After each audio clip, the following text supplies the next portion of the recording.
If you've been waiting for the universe to drop your soulmate at the farmer's market while you both reach for the same organic pineapple, maybe this one's for you.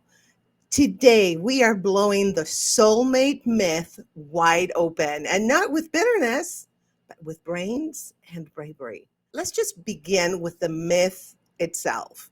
From Plato's idea of soul halves to Disney's love at first sword fight scenes, right?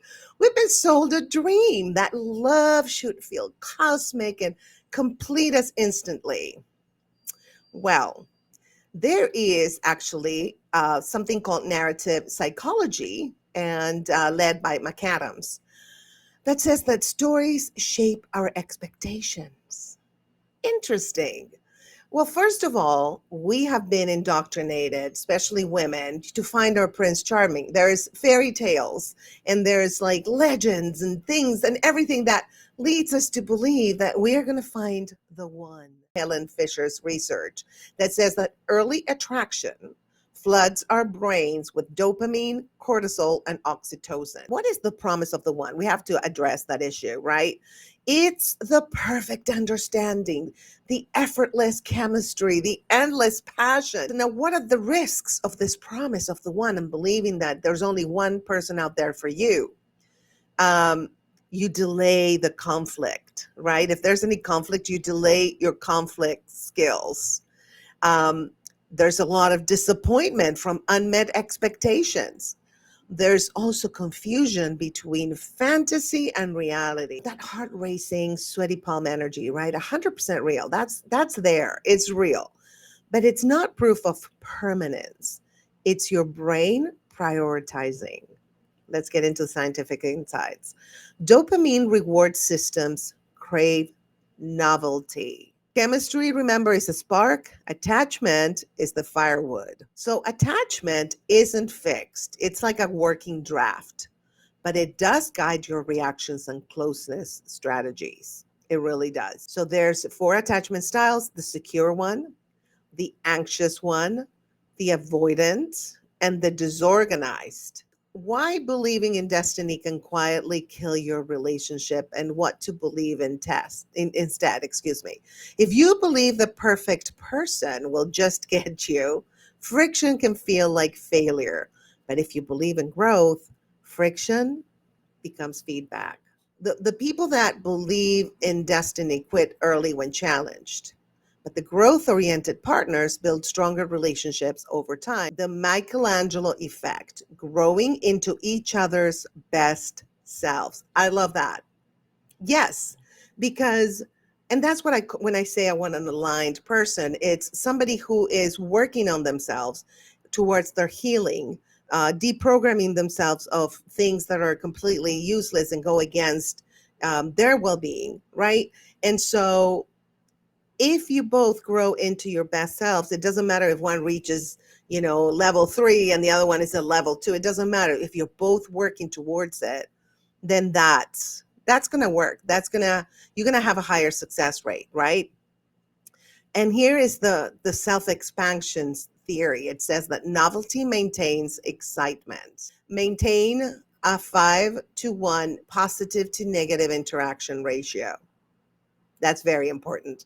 Have daily connection rituals like kiss or eye contact. So have like a weekly state of the union meeting. I know.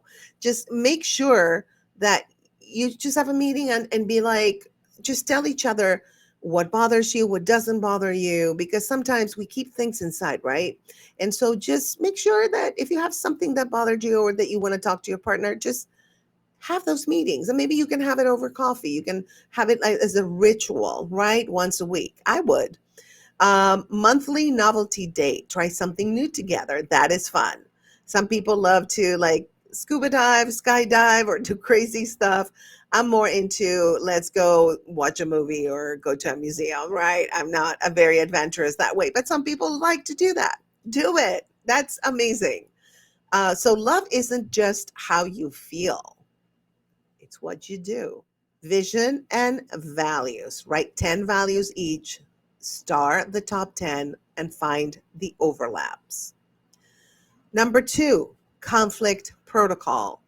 timeout phrase, reconnection window, and repair script, what I heard, what I felt, what I can own, what I need. That's important. Put it on you, not the other person. That you make me this and you, no, no, no, no. What I heard, what I feel, what I need. Okay. Number 3, rituals of connection. Daily greet or daily, just have a daily ritual that you do. Like my ex used to leave me the little notes. Have weekly meetings, like we were talking before. Just sit down and be like, you know what really bothered me? I felt, and always put it on you, what I felt, right? Um, have a monthly novelty, like we were saying, do something fun, something different, and a quarterly retreat. Now, that can mean a lot of things. It can mean maybe you go out with your girls or he goes out with his guys and they stay away from each other, or they go together to a retreat, to like a very peaceful place that they can just relax and talk. Number 4, growth plan. Pick one skill each quarter, like erotic communication, for example, or financial clarity. Number 5, support net. One couple friend, one pro support, a coach, a therapist, an elder. Always find a support community, a support net for sure. And here's an affirmation: I don't need a perfect person. I need a willing partner, and I will be one. The soulmate myth is not evil, it's just incomplete. Attraction just starts the story, and skill, courage, and ritual write the story. So if you're waiting for a sign, this is it, honey. Stop asking, is this the one?